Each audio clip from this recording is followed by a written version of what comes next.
ଦେଖନ୍ତୁ ଆମେ ଏବେ ବାହାରି ଗଲୁ କ୍ଲାସ୍ ପାଇଁ। ଆଜି ଆମର ଫାର୍ଷ୍ଟ କ୍ଲାସ୍। ମୁଁ ଆଉ ମୋ ଫ୍ରେଣ୍ଡ ବାହାରି ଗଲୁ। ମୁଁ ଟିକେ ବହୁତ ଫାଷ୍ଟ ବାହାରି ଯାଇଥିଲି, ସେ ଟିକେ ବହୁତ ଡେରିରେ ବାହାରିଲା, ତଥାପି ସେ ଆଉ ଟାଇମ୍ରେ ରେଡ଼ି ହେଇଗଲା। ତ ଏବେ ଆମେ ଚାଲିଲୁ କ୍ଲାସ୍ ପାଇଁ। ବାଟରେ ଦେଖାଉଛି ଆମେ କେତେ ଏନ୍ଜୟ କରିକି ଯାଉଛୁ କ୍ଲାସ୍କୁ। ଦେଖନ୍ତୁ ଏବେ ଆମେ ଯାଉଛୁ ବାଟରେ କ୍ଲାସ୍କୁ। ବର୍ଷା ବି ଆସିଯାଇଥିଲା ବହୁତ ଜୋରରେ। ତ ଏବେ ଆମେ ପହଞ୍ଚି ଯାଇଛୁ ଆମ ବ୍ଲକରେ। ଆଉ କିଛି ସମୟ ପରେ ଆମେ ଆମ HOD ସାର୍ଙ୍କ ଚ୍ୟାମ୍ବରକୁ ଯିବୁ। ସେଇଠି କ୍ଲାସ୍ ହେବ। ଏଇଟା ହେଉଛି ଆମ ସାର୍ଙ୍କ ଚ୍ୟାମ୍ବର। ସେଇଠି କ୍ଲାସ୍ ହେଲା 3 ଘଣ୍ଟାର। ତାପରେ ଏବେ ଆମେ ଯାଉଛୁ ହଷ୍ଟେଲକୁ ଟିକେ ରେଷ୍ଟ ନେଇକି, ତାପରେ ଯିବୁ ଖାଇବାକୁ। ପୁଣି ଖାଇକି ଆସିଲେ ଆମର କ୍ଲାସ୍ ହେବ। ତ ଏବେ ଆମେ ହଷ୍ଟେଲରେ ପହଞ୍ଚି ଯାଇଛୁ। ଟିକେ ରେଷ୍ଟ କରିକି ଯିବୁ କ୍ୟାଣ୍ଟିନ୍କୁ ଖାଇବା ପାଇଁ। ତ ଏବେ ଆମେ ଯାଉଛୁ କ୍ୟାଣ୍ଟିନ୍କୁ ଖାଇବା ପାଇଁ। ଲଞ୍ଚ ବ୍ରେକ୍ ବି ହେଇଗଲାଣି। ଏଇଟା ହେଉଛି ଦେଖନ୍ତୁ ଆମ କ୍ୟାଣ୍ଟିନ୍। ଏଇଠି ଏବେ ଆମେ ଖାଇବୁ।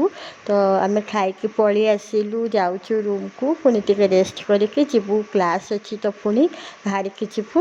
ତ ଆମେ ଏବେ ରୁମ୍ରେ ଟିକେ ରେଷ୍ଟ କରିବୁ। ଆସିକି ଆମେ ରୁମ୍ରେ ପହଞ୍ଚିଗଲୁ। ଆଉ ଗୋଟେ ଛୁଆର କ୍ଲାସ୍ ଅଛି, କିନ୍ତୁ ତାକୁ ନିଦ ମାଇଲାଣି। ସେ କ'ଣ କରିବ ସେ ନିଜେ ବି ଜାଣିନି। ମୋତେ ବହୁତ ଖାଇ ଦେଇଛି ନା କ'ଣ, ଜୋରେ ନିଦ ମାଇଲାଣି।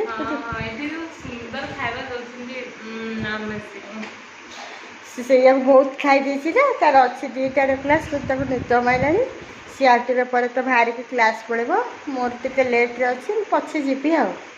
ତ ଏବେ ପୁଣି ମୁଁ ଯାଉଛି କ୍ଲାସ୍କୁ। ଦେଖନ୍ତୁ କେଉଁଭଳିଆ ବର୍ଷା ହେଇଥିଲା। ତ ବର୍ଷା କମିଲା ପରେ ଆମେ କ୍ଲାସ୍କୁ ଯାଉଛୁ। ତ କ୍ଲାସ୍କୁ ଆସିସାରିଲା ପରେ ମୁଁ ତ ବ୍ଲଗ୍ କରିନଥିଲି, ତ ରହିଲି। Thank you.